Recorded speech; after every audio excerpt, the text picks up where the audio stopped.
Hello everyone and good morning. This is Rachel live from 𝐊𝐴𝐚 Studios and you're watching the opening bell. Here we start the day on a positive note with the latest update from vaccine player Moderna. They report that a clinical study of its COVID-19 vaccine mRNA-1273 showed 100% effectiveness in the 12 to 17 years old age group. Moderna's CEO Stéphane Bancel says the company would submit the study data to the US Food and Drug Administration and other regulators globally in early July and also seek authorization for the vaccine for youngsters. Earlier in May, the FDA gave emergency use authorization for Pfizer and BioNTech's COVID vaccine for 12 to 15-year-olds in the US. The vaccine, jointly developed by Pfizer and Germany's BioNTech, showed 100% effectiveness. So now let us zoom our lens on the market charter for today. The ASX 200 opened lower amid a weak closing of the US market overnight. Iron ore miners are the biggest drag amid a dip in metal prices. The bottom performing stocks in this index are Kogan.com and Redbubble. Laboratory testing company ALS shares are edging up after reporting a 35% increase in profit. Shares in Fletcher Building are also rising post a guidance update. Gold stocks are soaring high amid a dip in US consumer confidence. And on Tuesday, the Australian benchmark index ended the session at a two-week high, up by 0.98% to 7,115.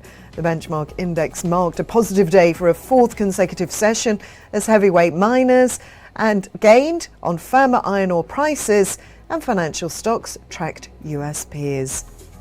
The global equity markets traded almost flat yesterday with a negative bias.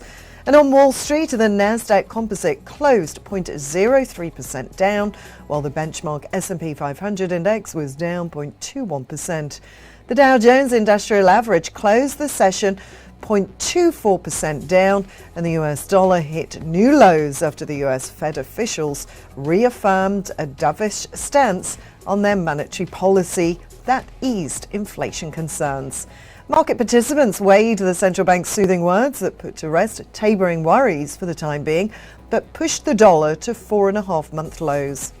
However, home prices continue to rise year on year in March. That's according to the S&P CoreLogic Case Shiller National Home Price Index, which monitors home rates in the municipalities. In the US, home prices jumped 13% in the 12 months ending March, from 12% in the corresponding period. It was the highest jump in US home prices in the last 15 years. The confidence of Americans in the US economy did slip in May for the first time in 6 months as they grew more worried about a rising cost of living and future job prospects. The US Conference Board says that its Consumer Confidence Index fell to a reading of 117.2, down from April's revised reading of 117.5. The data missed expectations as economists were expecting a reading around 119. Meanwhile, back home on Australian turf, Australian technology shares could reflect muted performance today. There was not much action seen in the tech shares in the US. The Nasdaq Composite Index closed almost flat with a minor downtick of 0.03%. But now it's time for a very short break. Stay tuned as I'll be back with more of the latest market updates and trending news from Australia.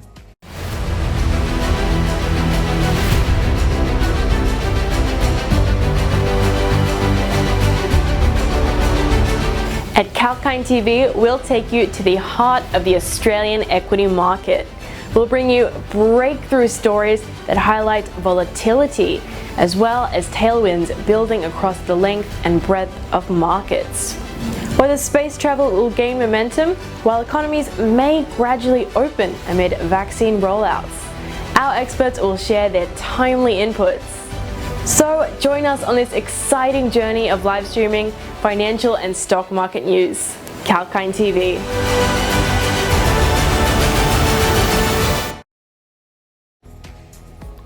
Welcome back. This is Rachel live from 𝐊𝐴𝐚 Studios in Sydney and you're watching The Opening Bell.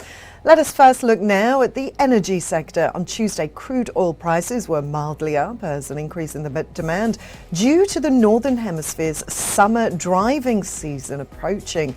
This offset worries of excessive supply if Iran possibly returns to the market. After a rally of over 5% in the last two sessions, Brent futures rose 0.2% to $69 a barrel, while US West Texas Intermediate crude futures gained 0.3% to $66 a barrel. Australian energy companies such as Origin Energy, Oil Search and Santos will be under the spotlight today. In the yellow metal space, gold prices continue to scale higher and hit a more than 4-month high on Tuesday. That's as the US Treasury yields and dollar fell after data revealed a dip in the consumer confidence in the US. Australian gold miners such as Newcrest Mining, Gold Resources, Ramelius Resources, De Grey Mining and also Resolute Mining. And let us move on to the miners space now. On Tuesday, the benchmark Dalian iron ore and Shanghai steel futures traded with some selling pressure in a volatile session. Volatility with net selling took place as China's warning against hoarding and speculation of commodities kept commodity traders on the edge. Also, copper prices fell in the last trading session as the market fretted over China's crackdown on prices of industrial metals. However, a weakness in the US dollar and expectations of strong demand, coupled with tight supplies, capped the downside. Benchmark copper on the London Metal Exchange faced mild selling, leading to a fall of 0.3%. Heavyweight Australian miners should be kept under the watch list. These include Rio Tinto, Fortescue Metals and the BHP Group. Moving on to our next segment now, let us deep dive into bond yields and the currency space. The yield curve flattened further for a fourth consecutive session as investors brought the long end of the curve on the view that price pressure would be stable for the rest of the year. The benchmark 10-year Treasury yield also hit 2 weeks lows. Yields on nominal US Treasury debt and inflation-linked securities started their downtrend on Thursday last week after factory activity in the US Mid-Atlantic region slowed down in May. The US dollar hit 4.5-month lows against major peers on Tuesday. That's as investors seem to accept the central bank's arguments that monetary policy should stay easy as inflationary forces are still broadly weak. The Australian dollar rose slightly against the US dollar on Tuesday. That's as China took measures to curb excessive speculation in iron ore and other commodity markets. Moving on now, let us look at the crypto charter. In the cryptocurrency market, the volatility continued to move cryptos in both directions. As of 7:15 this morning, Australian Eastern Standard Time, Bitcoin was trading 3.2% down at 37,605 after gaining 11.8% a day before. Ethereum, otherwise known as Ether, was down by 3.29% to $2,547, while Dogecoin was down at 7.43% to 33.8 US cents. And now it's time for a very short break. Stay tuned as I'll be back with the more latest market updates and trending news from Australia.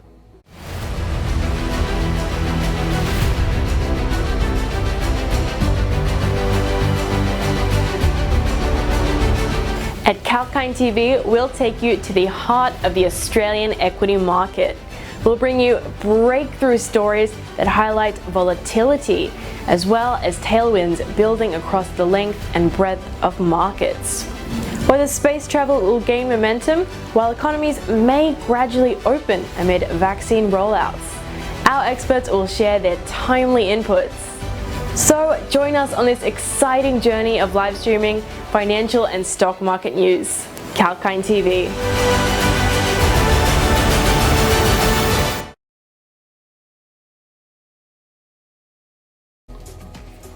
And a very warm welcome back. This is Rachel live from 𝐊𝐴 Studios in Sydney and you're watching The Opening Bell. Let us now take a look at the major newsmakers in the Australian share market today. The first big update is that ASX Deputy Chief Executive Peter Hyam has resigned from his position after 23 years with the company. He'll join Motive Partners, that's a global investment firm focused on financial services and technology services, as an industry partner.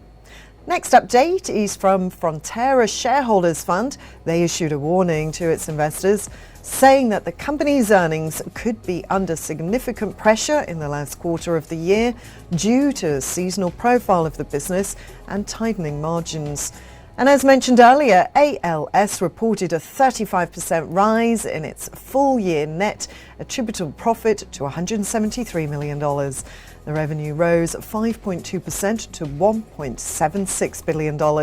ALS is engaged in the provision of professional technical services, primarily in the areas of testing, measurement and inspection supporting environmental monitoring, food and pharmaceutical quality assurance, mining and mineral exploration, commodity certification, equipment maintenance and also asset care operations. Next update we can see is from Australia's leading holistic marketing company, the IVE Group. They're expecting underlying EBITDA from continuing operations for the full year to June the 30th to be in the range of $98 million to $100 million. Moving on now, Australian Ethical Investment says that it expects underlying profit after tax before fees of $8.8 million and $9.3 million, as against $7 million in the previous year. Australian Ethical is a leader in ethical managed funds and superannuation with investments that support the planet, people and the environment. And Fletcher Building has upgraded its guidance and will undertake a capital return to shareholders of up to 300 million New Zealand dollars. The company is involved in the manufacturing and distribution of building materials and also residential and commercial construction. Fletcher Building is one of the largest listed companies in New Zealand. Western Australian-based gold development and exploration company 𝐊𝐸𝐿𝐵𝐸 Gold has launched a full underwritten two-tranche institutional placement to raise $40 million at 28 cents a share. According to the company, the proceeds of the placement will be used to accelerate a significant 300,000-metre drill program across Mount Morgans and Redcliffe in Western Australia. Also, to advance the high-grade Redcliffe deposits into production and restarting underground production from the Greater Western Australia mining area and fund general working capital. Well, that's all from me today. It seems an action-packed day on the ASX. Stay tuned for more live updates from 𝐊𝐚𝐥 TV as we bring you the latest market updates and trending news across the economy, markets and sectors, only on 𝐊𝐚𝐥 TV.